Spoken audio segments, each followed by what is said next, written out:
그런즉 우리가 무슨 말을 하리요? 은혜를 더하게 하려고 죄에 거하겠느냐? 그럴 수 없느니라. 죄에 대하여 죽은 우리가 어찌 그 가운데 더 살리요? 무릇 그리스도 예수와 합하여 세례를 받은 우리는 그의 죽으심과 합하여 세례를 받은 줄을 알지 못하느냐? 그러므로 우리가 그의 죽으심과 합하여 세례를 받음으로 그와 함께 장사되었나니 이는 아버지의 영광으로 말미암아 그리스도를 죽은 자 가운데서 살리심과 같이 우리로 또한 새 생명 가운데서 행하게 하려 함이라. 만일 우리가 그의 죽으심과 같은 모양으로 연합한 자가 되었으면 또한 그의 부활과 같은 모양으로 연합한 자도 되리라. 우리가 알거니와 우리의 옛사람이 예수와 함께 십자가에 못 박힌 것은 죄의 몸이 죽어 다시는 우리가 죄에게 종노릇하지 아니하려 함이니 이는 죽은 자가 죄에서 벗어나 의롭다 하심을 얻었음이라. 만일 우리가 그리스도와 함께 죽었으면 또한 그와 함께 살 줄을 믿노니 이는 그리스도께서 죽은 자 가운데서 살아나셨음에 다시 죽지 아니하시고 사망이 다시 그를 주장하지 못할 줄을 알미로라.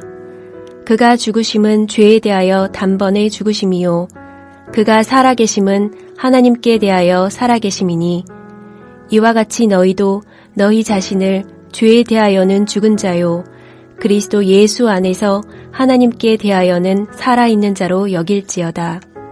그러므로 너희는 죄가 너희 죽을 몸을 지배하지 못하게 하여 몸의 사욕에 순종하지 말고 또한 너희 지체를 불의의 무기로 죄에게 내주지 말고 오직 너희 자신을 죽은 자 가운데서 다시 살아난 자 같이 하나님께 드리며 너희 지체를 의의 무기로 하나님께 드리라. 죄가 너희를 주장하지 못하리니 이는 너희가 법 아래에 있지 아니하고 은혜 아래에 있음이라.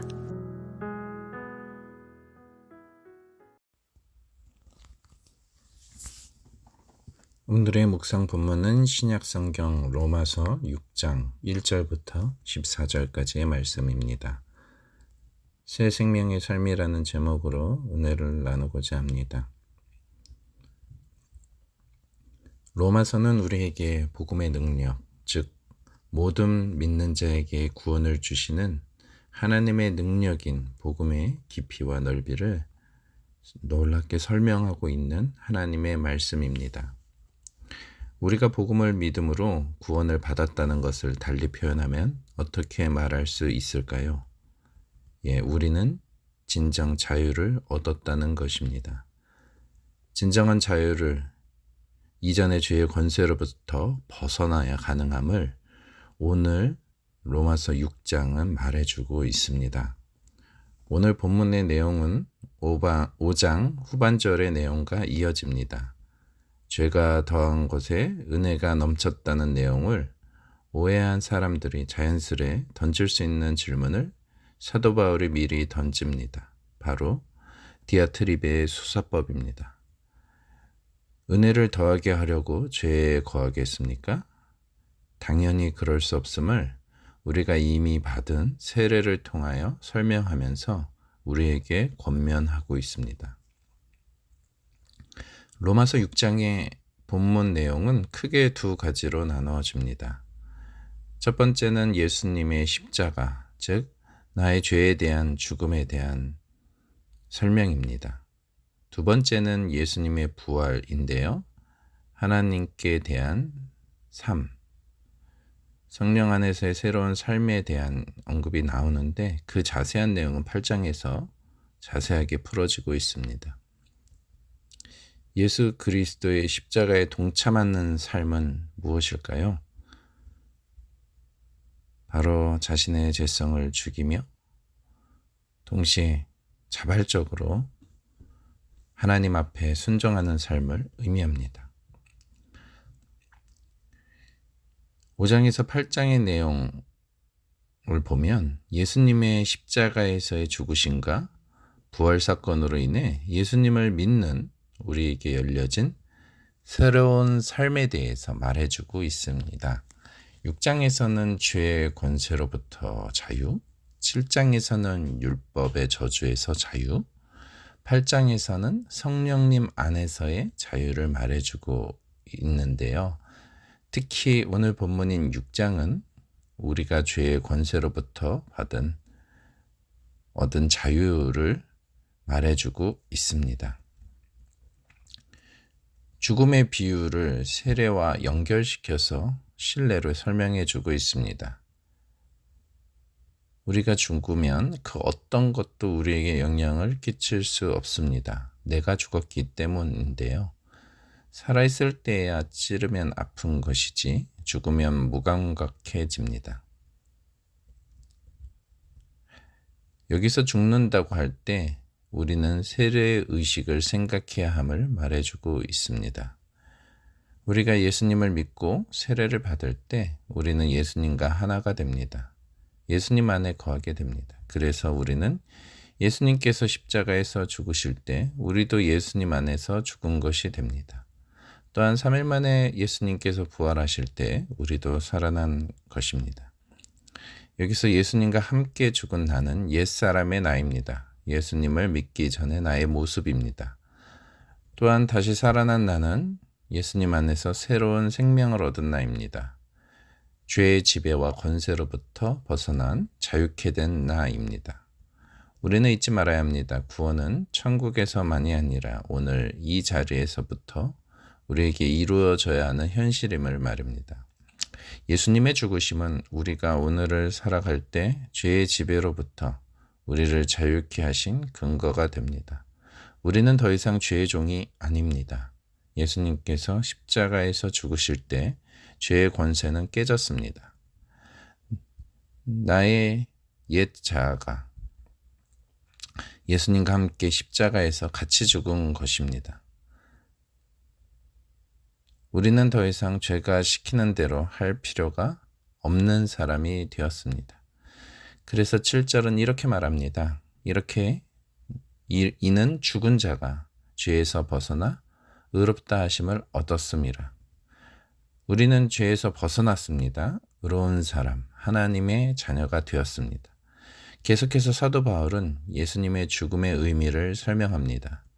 주님의 죽으심은 죄에 대하여 죽으심이었고 예수님의 사심은 하나님께 대하여 살아계심이라고 말하고 있습니다.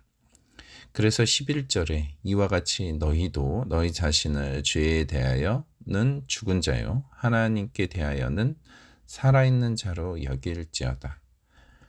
우리도 예수님 안에서 우리 자신을 예수님이 이루신 것을 근거로 죄에 대하여 죽은 자로 여기고 하나님께 대하여 살아있는 자로 여기라고 권면합니다.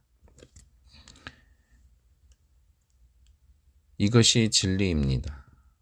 나는 죄에 대하여 죽은 사람입니다. 나는 하나님에 대하여 살아있는 사람입니다. 믿습니까? 그런데 12절부터 14절에 나오는 구절이 조금 이해하기가 어렵습니다. 그렇게 죄에서 벗어난 나를 향해서 12절은 뭐라고 명령하고 있습니까? 읽어드리겠습니다. 그러므로 너희는 죄가 너희 죽을 몸을 지배하지 못하게 하여 몸의 사욕에 순종하지 말고. 이 구절은 무슨 의미입니까? 죄가 우리를 지배할 수 있으니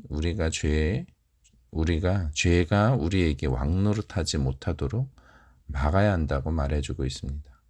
우리 자신을 욕심에 순종시키지 말라고 말하고 있습니다. 예수님처럼 우리 자신의 몸과 우리의 삶을 하나님께 드리고 우리의 지체를 의의 무기로 하나님께 드리라고 명령하고 있는 것입니다. 이것은 무엇을 뜻합니까? 우리는 예수님을 믿음으로 죄의 지배, 죄의 권세로부터 벗어났습니다. 그러나 우리 안에 죄성이 사라진 것은 아닙니다. 우리가 벗어나고 싶어도 벗어날 수 없는 죄의 노예 상태에서 우리가 자유케 된 것은 사실입니다. 진리입니다. 그러나 죄의 노예 상태에서 벗어났다고 해서 내 안에 죄를 짓고자 하는 마음 자체가 사라진 것이 아닙니다. 우리의 잘못된 욕망과 욕심은 내 안에 여전히 살아 있습니다. 즉 죄의 지배에서 우리는 벗어났지만 우리는 죄의 영향력을 계속 우리 안으로부터 받고 있다는 사실입니다. 그래서 14절에 이렇게 나옵니다. 죄가 너희를 주장하지 못하리니 이는 너희가 법 아래 있지 않고 은혜 아래 있다고 말하고 있는 것입니다. 말씀 맺겠습니다. 우리가 예수님을 믿고 있습니다. 그것은 우리가 더 이상 죄의 종, 죄의 노예가 아니라는 뜻입니다. 우리는 죄가 시키는 대로 할 수밖에 없는 존재가 아닙니다. 우리는 예수님을 우리의 주인으로 모신 주님의 종이고 주님의 자녀입니다. 우리를 지배하는 존재는 죄가 아니라 하나님이십니다. 그래서 우리는 죄의 권세로부터 벗어난 사람들인 것입니다. 하지만 우리 안에 있는 죄성이 여전히 살아 있습니다. 따라서 우리는 방심해서는 안 됩니다. 우리 안에 잘못된 욕망대로 행동해서는 안 됩니다. 예수님께서 우리를 위해 십자가에서 죽으심으로 주님은 우리에게 죄의 권세에서 자유케 해 주셨습니다. 이러한 은혜를 받은 우리는 더 이상 나 자신의 욕심에 나를 방치해서는 안 됩니다. 우리는 내 안의 죄가 더 이상 우리에게 왕노릇하지 못하게 해야 할 책임이 있고 그러한 힘이 우리에게 주어져 있습니다. 그것이 그리스도와 하나 되어 세례받은 우리가 해야 할 구원받은 사람의 책임인 것입니다. 새 생명의 삶은 우리가 죽여야 할 것을 죽일 때, 즉 우리의 죄성을 죽일 때 가능합니다. 주님과 함께 살아날 때, 다시 말해 우리가 주님께 우리의 지체를 의의 종으로 드릴 때 가능합니다. 이러한 새 생명의 삶의 기초가 내가 누구인지를 기억하는 것이 그것에서 시작해야 함을 우리는 알아야 됩니다. 우리는 의인입니다. 우리의 왕은 하나님 되십니다. 그 하나님을 위해서 우리의 삶을 드릴 때 주님과 함께 새 생명 가운데 우리는 살아갈 수 있게 됩니다. 남은 한 주도 하나님께 우리의 삶을, 우리의 마음을 주님께 드림으로 주님의 생명의 풍성한 은혜가 우리 삶 가운데 가득하게 되기를 소원합니다. 기도하시겠습니다. 사랑의 주님, 주님께서 우리를 위해서 베풀어 주신 그 놀라운 은혜를 기억합니다. 그 십자가의 은혜, 주님과 함께 살아나는 그 영광스러운 새 생명의 삶을 알게 하시고 꿈꾸게 하시니 감사합니다. 우리 자신의 힘으로는 할 수 없었던 것을 주의 십자가의 은혜로 우리를 죄의 권세로부터 벗어나게 하시고 이제는 새 생명 가운데 살아갈 수 있는 길을 열어주신 거 감사드립니다. 매일매일 예수님처럼 우리 자신을 하나님께 의의 종으로 드리며 나의 지체를 주님께 의의 종으로 드리는 그런 순종의 삶, 믿음의 삶을 살아감으로 하루하루의 삶이 하나님께 영광 돌릴 뿐만 아니라 하나님 풍성한 승리의 기쁨을 누리며 살아갈 수 있도록 도와주옵소서. 감사드리며 예수님 이름으로 기도드립니다. 아멘.